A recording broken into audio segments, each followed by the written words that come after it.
వైఎస్ఆర్ జిల్లా కాశీనాయన మండలం నరసాపురం గ్రామంలోని ఎస్సీ బాలుర హాస్టల్ వసతి గృహంలో శుక్రవారం ఓ విద్యార్థిని అక్కడ పనిచేసే సిబ్బంది కమాటీ చితకబాదిన సంఘటన వెలుగులోకి వచ్చింది. స్థానిక వసతి గృహంలో కమాటీగా పనిచేస్తున్న సంగటి రవికుమార్ మద్యం షాపులోకి పోయి మందు తేలేదని నెపంతో హాస్టల్ విద్యార్థి ఎర్రంపల్లి అభిలాషను హాస్టల్ సిబ్బంది రవికుమార్ అనే వ్యక్తి ఆ విద్యార్థికి ఓ పని చెప్పగా ఆ విద్యార్థి చేయకపోవడంతో ఆ విద్యార్థిని వీపుపైన శరీరంపైన బెల్టుతో చితకబాదాడు. ఈ గాయాలను చూసిన వారంతా ఆ విద్యార్థిని ఇలా చితకబాదడం అమానుషమని ఆవేదన వ్యక్తం చేస్తున్నారు.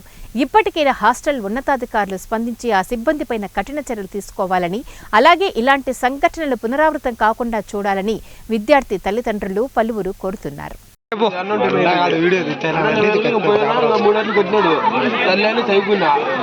కూర్చొని పిలిచినాడు నేను ప్లేట్ ఎత్తులాడుకుంటాను. ప్లేట్ ఎత్తులాడుకుంటే మళ్ళీ వచ్చిండు కొడతాను చూడు తన్ని ఎగిచ్చి మళ్ళీ కొడతానే ఉన్నాడు.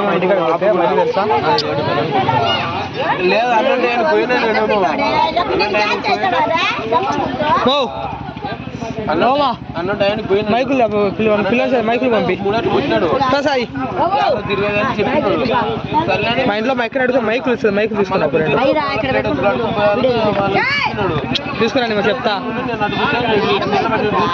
ఆయన పెట్టుకుని వాయిస్ బాగా వచ్చి గట్టిగా తెచ్చుకోలే కోతులా పట్టుకుని పెద్దోడు